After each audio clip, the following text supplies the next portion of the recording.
ಎಲ್ಲ ಹಬ್ಬಗಳಾಗಿರ್ಬೋದು, ಎಲ್ಲ ಆಚಾರ ವಿಚಾರಗಳು ನೀವು ಹೇಳ್ದಂಗೆ ವೈಜ್ಞಾನಿಕವಾಗಿ ಕನೆಕ್ಟ್ ಆಗೋದನ್ನ ನಾವು ನೋಡ್ತಾ ಇರ್ತೀವಿ. ಸೊ ನಮಗೆ ಈ ಧನುರ್ಮಾಸ ಆಗಿರ್ಬೋದು, ನಮ್ಗೆ ಅಪ್ ಟು ನಮ್ಗೆ ಶಿವರಾತ್ರಿವರೆಗೂ ಚಳಿ ಚಳಿ ಅಂತ ಹೇಳ್ತಾ ಇರ್ತೀವಿ. ಹೌದು. ಎಳ್ಳು ನಮಗೆ ಹೀಟು, ಕಬ್ಬು ನಮಗೆ ಹೀಟು, ಬೆಲ್ಲನೂ ನಮಗೆ ಹೀಟು. ಸೊ ನಾವು ಅದನ್ನು ತಿನ್ನೋದ್ರಿಂದ, ಸೇವಿಸೋದ್ರಿಂದ ನಮ್ಮ ಬಾಡಿನೂ ಕೂಡ ಚೆನ್ನಾಗಿರತ್ತೆ.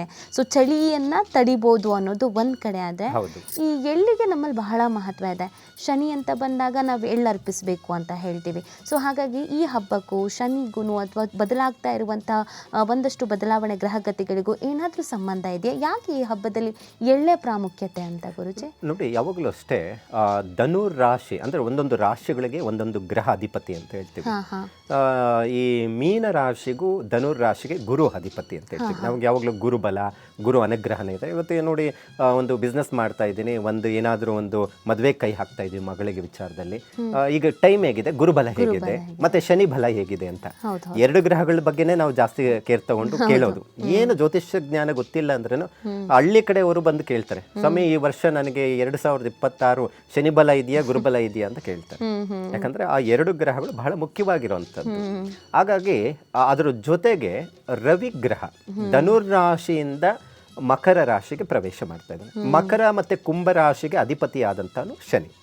ಇಲ್ಲಿ ಶನಿಗೂ ಮತ್ತೆ ರವಿಗೂ ಸಂಬಂಧ ಏನಪ್ಪಾ ಅಂತ ಹೇಳಿದ್ರೆ, ಗ್ರಹಗಳ ಸಂಬಂಧಗಳಲ್ಲಿ ನಾವು ನೋಡಿದಾಗ ಈ ಶನಿಯು ಈ ರವಿ ತಂದೆ ಅಂತ ಹೇಳ್ತೀವಿ. ಅಂದ್ರೆ ಈ ಅಪ್ಪ ಮಕ್ಕಳ ಸಂಬಂಧಗಳನ್ನ ನಾವು ನೋಡ್ತೀವಿ. ಆದ್ರೆ ಆ ಗ್ರಹಗಳು ಒಬ್ಬರು ನೋಡಿದ್ರೆ ಒಬ್ರಿಗೆ ಆಗಲ್ಲ. ಯಾಕೆ ಅಂದ್ರೆ ಛಾಯಾಪುತ್ರ ಅಂದ್ರೆ ಆ ಒಂದು ನೆರಳಿನಲ್ಲಿ ಜನನ ಆಗಿರುವಂಥವನು ಅನ್ನುವಂಥದ್ದು ಒಂದಷ್ಟು ಪುರಾಣಗಳಲ್ಲಿ ಇರುವಂತಹ ವಿಚಾರ. ಆದ್ರೆ ನೀವು ಯಾವುದೇ ಜಾತಕಗಳನ್ನು ಪರಿಶೀಲನೆ ಮಾಡಿದಾಗ ಶನಿ ರವಿ ಕಾಂಬಿನೇಷನ್ಸ್ ಇರುವಂತವ್ರಿಗೆ ಆ ತಂದೆ ಮಕ್ಕಳ ನಡುವೆ ಡಿಸ್ಟರ್ಬೆನ್ಸ್ ಇವೆಲ್ಲ ನಾವು ನೋಡ್ತೀವಿ. ಆದ್ರೆ ಧನುರ್ ರಾಶಿಯಿಂದ ಮಕರ ರಾಶಿಗೆ ಏನು ಪ್ರವೇಶ ಮಾಡುವಂತದ್ದು ದಿನ ಇರುತ್ತೆ, ಈ ಮಕರ ರಾಶಿಯಲ್ಲಿ 30 ದಿನಗಳು ಇರೋವರೆಗೂ ಸಹ ಈ ಅಪ್ಪ ಮಕ್ಕಳ ಸಮಸ್ಯೆಗಳು ನಿವಾರಣೆ ಆಗುತ್ತೆ ಅಂತ ಹೇಳುತ್ತೆ, ಬಾಂಧವ್ಯತೆ ಜಾಸ್ತಿ ಆಗುತ್ತೆ ಅಂತ ಹೇಳುತ್ತೆ. ಹಾಗಾಗಿ ಈ ರವಿ ಪಿತೃಕಾರಕ ಮತ್ತೆ ಆರೋಗ್ಯಕಾರಕ ಅಂತ ಹೇಳ್ತೀವಿ. ಅದರ ಜೊತೆಗೆ ಶನಿ ಒಂದೊಂದು ಕಾರ್ಯತತ್ವಗಳನ್ನು ಕೊಡ್ತಾನೆ. ಶನಿ ಸರ್ವಯೋಗಕಾರಕ ಮತ್ತೆ ಆಯುಷ್ಯಕಾರಕ ಅಂತ ಹೇಳ್ತೀವಿ. ಇಲ್ಲಿ ಆಯುಷ್ಯಕಾರಕ, ಆರೋಗ್ಯಕಾರಕ, ಪಿತೃಕಾರಕ, ಸರ್ವಯೋಗಕಾರಕ ಗ್ರಹಗಳು ಏನಿದೆ ಒಟ್ಟಾರೆ ಮಕರ ರಾಶಿಗೆ ಸೇರ್ತಾ ಇದೆ. ಸೊ ಇದರಿಂದ ಏನಾಗುತ್ತೆ, ಒಂದಷ್ಟು ಉನ್ನತ ಅಭಿವೃದ್ಧಿಯನ್ನು ಕಾಣುವಂಥದ್ದು ಇರುತ್ತೆ. ನೋಡಿ, ಸೈಂಟಿಫಿಕ್ ಆಗಿ ಜ್ಯೋತಿಷ್ಯದಲ್ಲಿ ಒಂದಷ್ಟು ವಿಚಾರಗಳನ್ನು ತಿಳ್ಕೋಬಹುದು ಅಂತ ಹೇಳುತ್ತೆ. ಸೊ ಈ ಒಂದು ಕಾರಣಗಳಿಂದ ಒಂದಷ್ಟು ಹೆಚ್ಚು ಮಹತ್ವವನ್ನು ಕೊಟ್ಟಿರುವಂಥದ್ದು ಇಲ್ಲಿ ನಾವು ಕಾಣಬಹುದಾಗಿದೆ. ಅಂದರೆ ಗುರುಜಿ, ಈಗ ನಾವು ಪ್ರತಿ ಹಬ್ಬ ಅಥವಾ ಹುಣ್ಣಿಮೆ ಅಂತ ಬಂದಾಗ ಎಲ್ಲರೂ ಅಂದ್ಕೊಳ್ಳೋದು ಇಲ್ಲಿಂದ ನಮ್ಗೆ ಏನಾದರೂ ಬದಲಾವಣೆ ಆಗುತ್ತಾ ಅಥವಾ ಇಲ್ಲಿಂದ ನಮ್ಗೇನಾದರೂ ಒಳ್ಳೆಯದಾಗುತ್ತಾ ಈ ದಿನದಿಂದ, ಈ ಕ್ಷಣದಿಂದ ಅಂತ.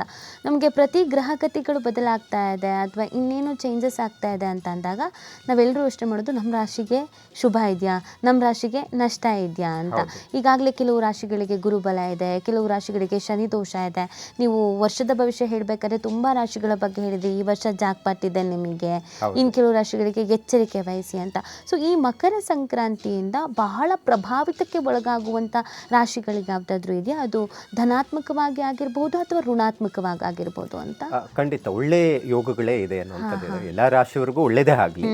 ಒಂದಷ್ಟು ರಾಶಿಗಳಿಗೆ ಒಂದಷ್ಟು ಬೇಗ ಒಳ್ಳೆ ಫಲಗಳನ್ನು ಕೊಡುವಂಥದ್ದು, ನಿರೀಕ್ಷೆಗೆ ತಕ್ಕಂಥ ಪ್ರತಿಫಲ ಕೊಡುವಂಥದ್ದು ಇರುತ್ತೆ.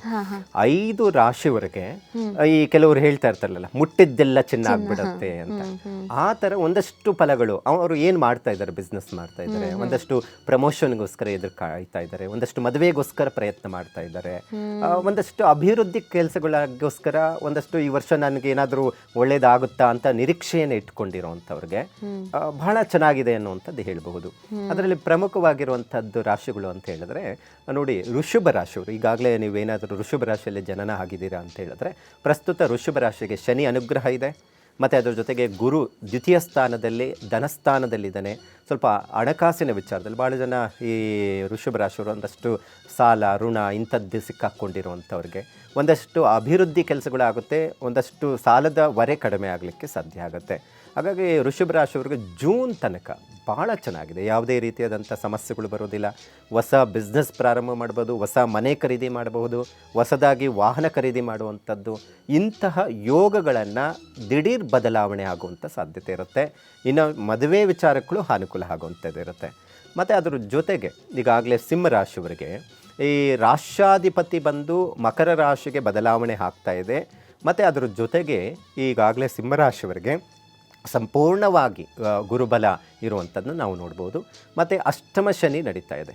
ಈ ಅಷ್ಟಮ ಶನಿ ಮತ್ತು ಗುರುಬಲ ಮತ್ತು ಏನು ರವಿ ಮಕರ ರಾಶಿಗೆ ಬದಲಾವಣೆ ಆಗ್ತಾ ಇದೆ, ಇದರಿಂದ ಏನಾಗುತ್ತೆ ಅಂದರೆ ಪಿತ್ರಾರ್ಜಿತ ಆಸ್ತಿ ವಿವಾದಗಳು. ಇವತ್ತು ಎಷ್ಟೋ ಜನ ಪಿತ್ರಾರ್ಜಿತ ಆಸ್ತಿಗೋಸ್ಕರ ಕೋರ್ಟು ಕಚೇರಿ ಸಮಸ್ಯೆಗಳು ಎದುರಾಗ್ತಾ ಇರುವಂಥದ್ದು ನಾವು ನೋಡ್ತಾ ಇದ್ದೀವಿ. ಅಂತಹ ಸಮಸ್ಯೆಗಳೇನಾದರೂ ಇದ್ದರೂ ಬಗೆಹರಿಸ್ಕೊಳ್ಳೋದಕ್ಕೆ ಬಹಳ ಸೂಕ್ತವಾದಂಥ ಸಮಯ. ಮತ್ತು ತಂದೆ ಮಕ್ಕಳ ನಡುವೆ ಒಂದಷ್ಟು ಡಿಸ್ಟರ್ಬೆನ್ಸ್ ಆಗಿರ್ತಾರೆ, ಅಥವಾ ಅಣ್ಣ ತಮ್ಮಂದರ ನಡುವೆ ಒಂದಷ್ಟು ಜಗಳಗಳಾಡಿ ದೂರ ಆಗಿರ್ತಾರೆ, ಅಥವಾ ಅಕ್ಕ ತಂಗಿರ ವಿಚಾರದಲ್ಲಿ ಒಂದಷ್ಟು